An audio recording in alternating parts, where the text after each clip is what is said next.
जिल्ह्याची खबरबात या बातमीपत्राचे प्रायोजक आहेत Mac care super speciality hospital Ahmednagar.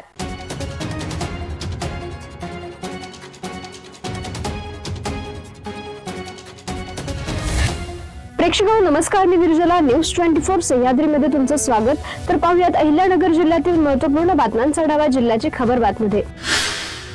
भारतीय हवामान खात्याच्या अंदाजानुसार अहिल्यानगर जिल्ह्यात 17 ते 19 मार्च 2026 या कालावधीत वादळी वाऱ्यासह हलका ते मध्यम स्वरूपाचा पाऊस व विजांचा कडकडाटाची शक्यता वर्तवण्यात आली आहे। या पार्श्वभूमीवर जिल्ह्यासाठी 18 व 19 मार्च रोजी येलो अलर्ट जारी करण्यात आला असून कोणत्याही प्रकारची जीवितहानी व वित्तहानी टाळण्यासाठी नागरिकांनी सुरक्षिततेची पुरेशी काळजी घ्यावी असे आवाहन निवासी उपजिल्हाधिकारी तथा जिल्हा आपत्ती व्यवस्थापन प्रांताधिकारी तथा जिल्हा आपत्ती व्यवस्थापन प्राधिकरणाचे मुख्य कार्यकारी अधिकारी दादासाहेब गीते यांनी केले आहे।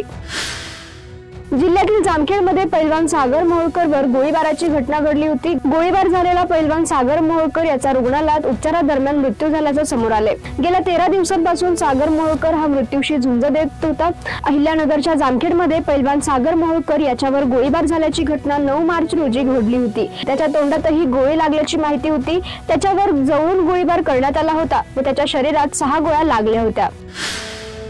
संगमनेर नगरपालिकेने शहरातील थकबाकीदार नागरिकांसाठी एक महत्त्वाची घोषणा केली आहे। शासनाच्या निर्णयानुसार नगरपालिकेने अभय योजना लागू केली असून मे 2025 पर्यंतची घरपट्टीची थकबाकी असणाऱ्या नागरिकांना दंडात्मक व्याजात 50% सवलत दिली जाणार आहे। तसेच 31 मार्च पर्यंत 10 कोटी रुपयांच्या सवलतीचे उद्दिष्ट असल्याची माहिती पालिकेचे मुख्याधिकारी दयानंद गोरे यांनी आयोजित पत्रकार परिषदेत दिली आहे।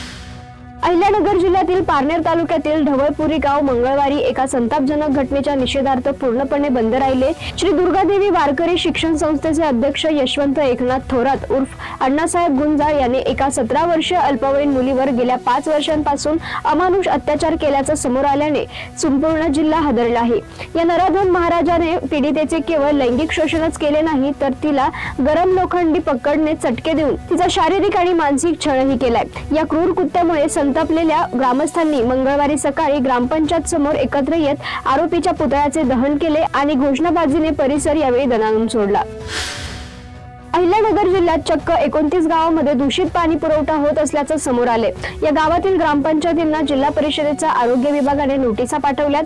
अहिल्यानगर जिल्हा परिषदेतून पाण्याचे नमुने पाठवलेला पाणी शुद्धीकरण, संनियंत्रण व TCL गुणवत्ता तपासणीचा अहवाल नुकताच प्राप्त झालाय। जिल्ह्यातील 3 गावांच्या पाण्यात ब्लिचिंग पावडर नमुन्यात 20% कमी क्लोरीन आढळून आले तर 29 गावाचे 34 पाणी नमुने पिण्यास अयोग्य असल्याची धक्कादायक माहिती पुढे आली आहे। जिल्ह्याची खबरबातमध्ये घेऊयात एक छोटीशी विश्रांती।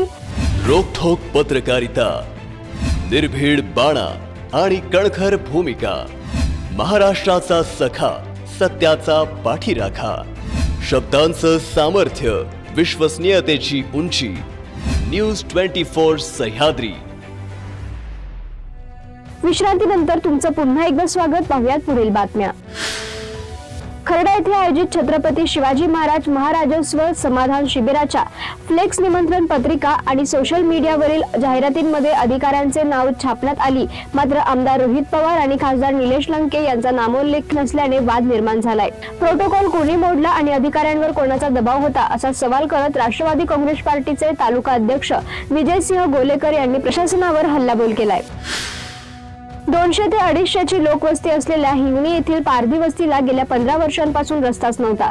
तहसीलदार महेश सावंत यांनी पुढाकार घेत 6 मार्च रोजी पाहणी केली। रात्री 9:30 वाजेपर्यंत ठाण मांडून ग्रामस्थांमध्ये सामंजस्याने एकमत घडून आणत रस्ता मोकळा करून दिला। त्यामुळे परिसरातील नागरिकांचा वनवास संपलाय। हक्काचा रस्ता दिल्याने रहिवाशांनी त्यांचे आभार मानले। 107 वर्षांपासून सुरू असलेला अकाली पडीत जमिनीचा लढा आता अंतिम टप्प्यात आलाय। न्यायालयीन लढाई जिंकूनही राजकीय व्यवस्थेने यात खोडा घातला आहे। यामुळे आता सरकारला जाग आणण्यासाठी अहिंसेच्या मार्गाने रस्त्यावरची लढाई लढली जाईल।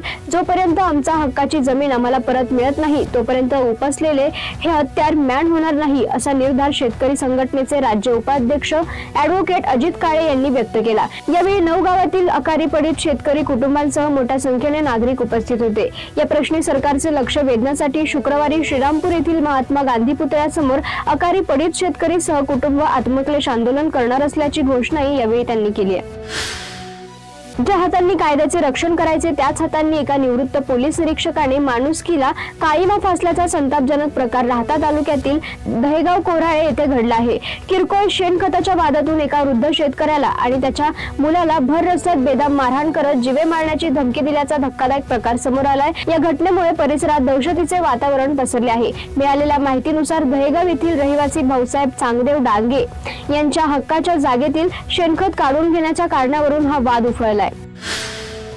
या बातमीपत्रासह इथेच थांबतोय, मात्र तुम्ही पाहत राहा न्यूज 24 सह्याद्री.